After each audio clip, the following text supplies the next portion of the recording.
ہمارے بچے سرکاری سکول ہی اچھے۔ سیالکوٹ کے فلاحی و سماجی شخصیت شبیر احمد مغل نے ہونہار طالبات میں شیلڈ اور ٹرافیاں تقسیم کیں۔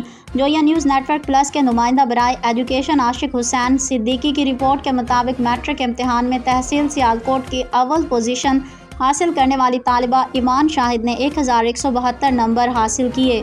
اسکول کی اس شاندار کامیابی پر شہر سیالکوٹ کے مشہور فلاحی و سماجی شخصیت شبیر احمد مغل نے government girls high school Kotli Bahram میں ایک تقریب کا اہتمام کیا، جس میں تحصیل میں اول پوزیشن حاصل کرنے والی طالبہ ایمان شاہد کو گولڈ میڈل سے نوازا، جبکہ 9ویں جماعت میں 502 نمبر حاصل کرنے والی روشنا نے 22 ایسی طالبات جنہوں نے 950 سے زائد نمبر حاصل کرنے والی طالبات کو ٹرافیاں دی گئیں۔ میڈم اسما ڈار نے فرسٹ آنے والی طالبہ کو نقد 5000 روپے انعام دیا۔ تقریب کے آخر میں شبیر احمد مغل نے میڈم اسما ڈار کو بھی شیلڈ سے نوازا۔